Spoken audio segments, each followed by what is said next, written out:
না আপনি যে লবিং এর না কথা না বলছেন, লিসেন, এখন আপনারাই কি নো নো, লবিং করছেন? তার কিন্তু এই ভদ্রলোককে অনেক কিছু ফেস করতে হবে। আপনাদের সাথে কি সেনাবাহিনীর কোনো যোগাযোগ হচ্ছে? আমাদের সাথে যোগাযোগ হবে কেন? স্বাধীন বাংলাদেশের সেনাপ্রধান হিসেবে যে টোনে কথা বলার দরকার তিনি সেটাই বলেছেন। মানে এই মানবাধিকার সংস্থাগুলো যথাযথ প্রক্রিয়ায় কাজ করে নাই। এখন আপনারা তাদের কাছে তথ্য প্রমাণ দেবেন, এখনো বা তারা যথাযথ প্রক্রিয়ায় কাজ করবে, তার কি ভরসা? মানে তারা তো তাদের ক্রেডিবিলিটি তাহলে হারিয়েছেই। কেন আপনারা করছেন? না আর আপনি যে লবিং এর না কথা না বলছেন, লিসেন, এখন আপনারাই কি নো নো, লবিং করছেন বা জি। লিসেন, আমি আপনাকে বলি, এটা একটা, আপনি বলতে পারেন একটা জাতীয় আন্তর্জাতিক ষড়যন্ত্রের অংশ হিসেবে একটা প্যাকেজ। আপনি জানেন যে কোনো ষড়যন্ত্র একটা বড় প্যাকেজ হিসেবে থাকে। এখানে শুধুমাত্র যে বাংলাদেশের কিছু লোক কেন, এখানে অনেক আছে এবং এটাও কিন্তু তাদের মধ্যে, এবং সেখানে টার্ক, টার্ক আমি আমি আমি একটা দায়িত্ব নিয়ে বলি, টার্ক কিন্তু এই ভদ্রলোককে অনেক কিছু ফেস করতে হবে। বাংলাদেশ নিয়ে যে ষড়যন্ত্রমূলক কাজ তিনি করেছেন তার জন্য কিন্তু তাকে পে করতে হবে।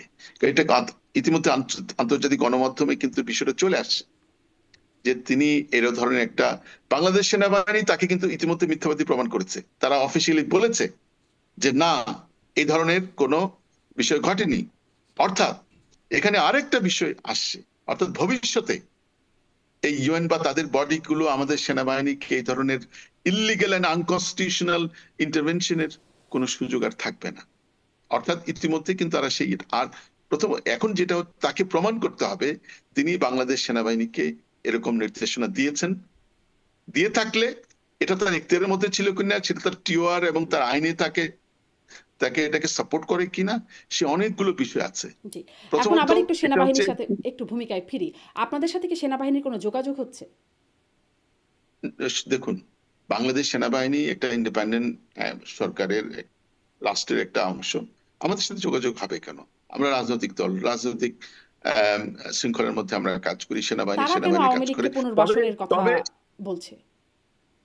আমি আপনাকে একটা কথা বলি, এই যে একটা তথ্য সন্ত্রাসী পিনাকি, যে পশ্চিমা বিশ্ব বসে বাংলাদেশে জঙ্গিবাদ প্রতিষ্ঠা করতে চায়, পিনাকি যে কথাগুলো বলছে আমি শুনেছি।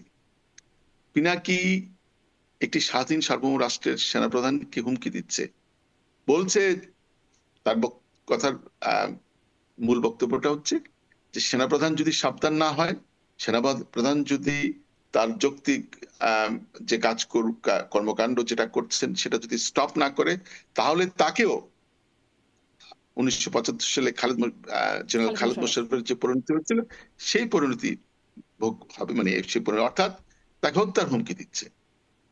আমি আপনাকে একটা কথা বলবো, 1975 সালে জাতির পিতা হত্যাকাণ্ডের পরে সেনাবাহিনীতে এরকম আহ, আন্তর্জাতিক ষড়যন্ত্র চক্রান্তের কারণে কিন্তু দু তিনটা গ্রুপ ছিল, সেখানে চেইন অফ কমান্ডের একটা সমস্যা ছিল।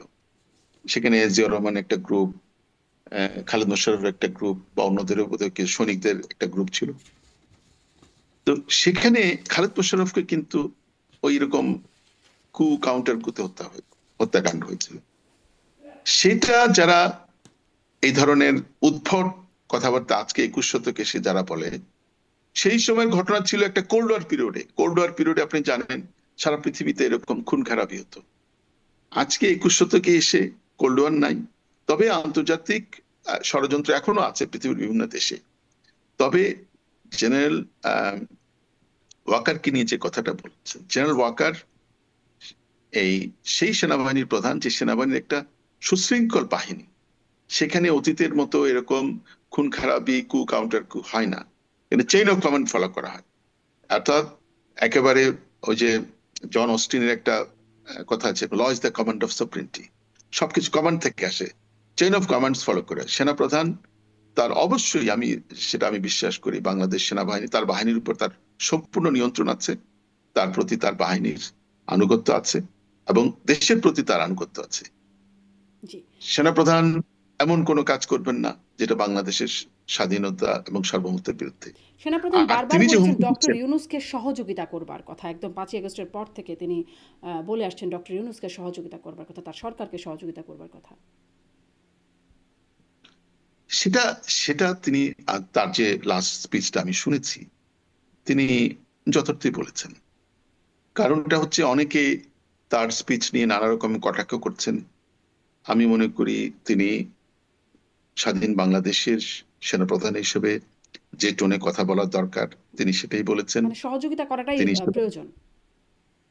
সহযোগিতা, শুনেন, সহযোগিতা তিনি তো বলেছেন সহযোগিতা করেছেন, সরকারকে তো সহযোগিতা করছেন, হ্যাঁ, কিন্তু তিনি নির্বাচনের কথা বলেছেন, ইনক্লুসিভ নির্বাচনের কথা বলেছেন, হ্যাঁ।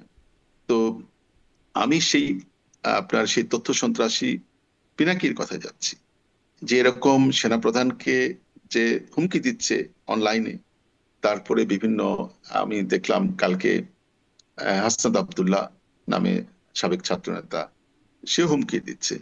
আমি মনে করি এগুলো গণতন্ত্রের জন্য কাম্য নয়, দেশের জন্য ভালো নয়। জি।